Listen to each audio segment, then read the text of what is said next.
Welcome back to another video. My name is Matt and I help people overcome retroactive jealousy. In this video, we're going to be talking about comparing ourselves to our partner's exes.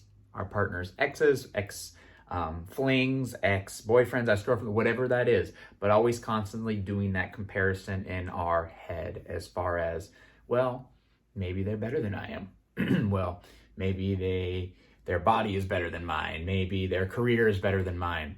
Maybe my partner was happier with them. How can we start to kind of tame these thoughts, get out of this kind of vicious thought loop of always comparing ourselves and thinking that we are inferior to our partner's exes in whatever case that may be. So that's what the video will be about today. Before we get started though, if you could take a quick moment and smash the like button so YouTube will promote this video out to more people that really need to see it, I'd greatly appreciate it. Today's video about comparing ourselves to our partner's ex. Now this is very easy to do, right? Very easy when we kind of put our mind on this default mode of always comparing ourselves to others, thinking our partner is not enjoying their experience with us so much because they've had such a great experience with their ex or had such a great experience in that one night stand that took place, right? All the stuff they did together, whether it's, this ex in their life had a bigger organ than I did, or bigger certain body parts, let's say, than I did, or maybe has a better career, or maybe if you specifically know this person, maybe that their partner who they're with now is super attractive. So you're just always comparing and just thinking like, man, my partner is probably not enjoying themselves as much as, with me as they were with them. My partner probably doesn't enjoy being intimate as much as they did with them because they have a better body, whatever it is. Here's the key when it comes to these thoughts that plague us. This comes again from a very egoic standpoint, from our ego not wanting to get damaged, from our ego always comparing ourselves. Okay, this is again dating back to the caveman days where we had to constantly be on alert for, people in our tribe to overthrow us if, we have a certain standard or whatever in our tribe, or a certain label, whatever we are. We always had to be on the lookout for someone to overthrow us, right? Because that's always what it was. It was always a battle for the number one spot. Of course, where we're at now, there's really no battle going on. I mean, your partner is with you, right? Your partner is choosing to be with you. Regardless of what happened with previous partners, your partner is waking up to choose to be with you. If they didn't want to be with you, they wouldn't be with you. They could leave if they wanted to, but they're choosing to be with you. Even if you don't have a better body than this person or a better career than this person, they obviously don't care enough to leave you. They want to be with you. And so right off the bat, great job, okay? That's really going against everything about comparing ourselves, is you're winning right now, right? So that's very powerful. But again, don't let these thoughts take you anywhere. And that's very important, is these thoughts will have the magnetic pull to say, follow me, you're not good enough. I want to tell you more about how you're not good. I want to tell you more about how everybody's better than you. And when we give our attention to these thoughts, we're making them, of course, stronger, right? We're making them stronger. We're giving into them. We're giving them life. We're doing exactly what they want us to do. And we don't want to do that, right? We don't want to do that. It's just like any negative self-talk in our heads. We get it all the time. But if we followed through on every single negative voice we ever heard in our head, we probably wouldn't be alive right now. Honestly, it would probably take us to the end of our life. So we have to pick and choose what voices to follow in our head. And when we know these voices don't serve us, we have to be very mindful of that and understand that these are just chatter. It's just thoughts. It's not us.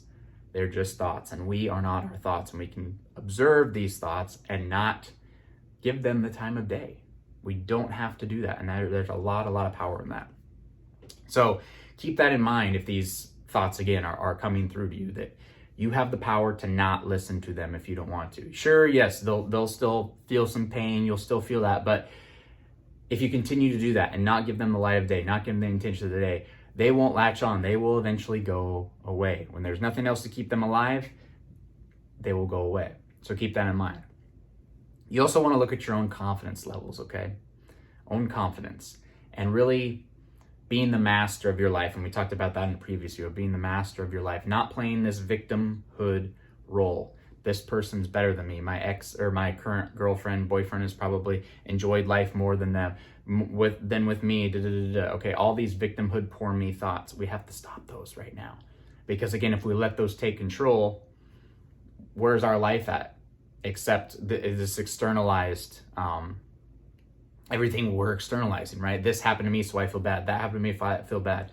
Everything's happening to me, poor me. No, we have to grab life by the horns. We have to take control, and we have to understand we're the master of our own life. So we have to find our confidence, right? Find our confidence. Maybe this person has a better career than me.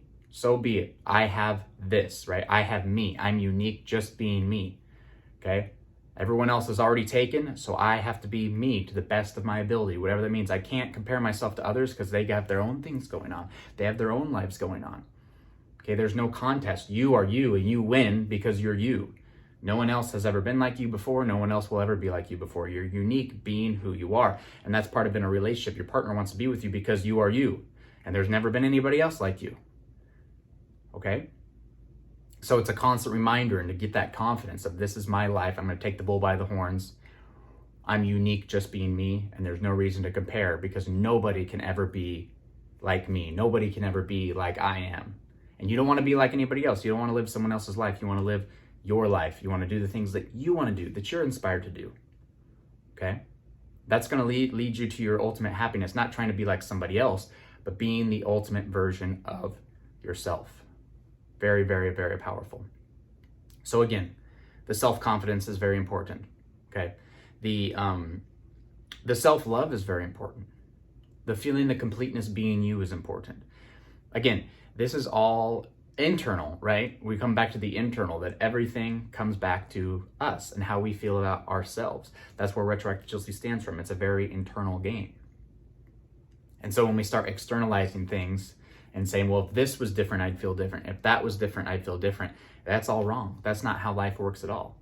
That's why we'll never solve life problems, because everybody thinks we have to solve it from the outside as opposed to finding it within ourselves.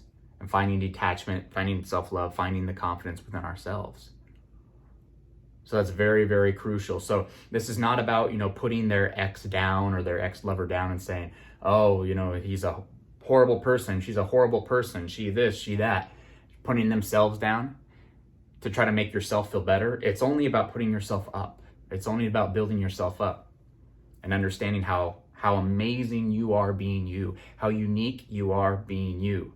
Okay, that Oscar Wilde quote I've shared before, be yourself. Everyone else is already taken. You have to be you, because the minute you take your eye off you and start thinking you need to be this person or thinking you need to be that person, that's when your life will start to collapse. That's when more anxiety comes in your life. That's when more stress comes in your life. That's when more attachment comes into your life.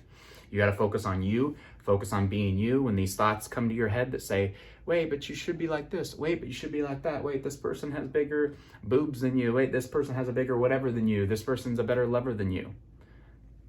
Shut it out. That's all external. Okay? And we know it's not the truth. The truth is you're unique because you're you. The truth is your partner wants to be with you. If they didn't, they wouldn't be there. Plain and simple. If they really, really didn't want to be there, they wouldn't be there. They could go back to their ex. If their ex is with somebody else, they could stalk them until they get right. They want to be with you because you're you.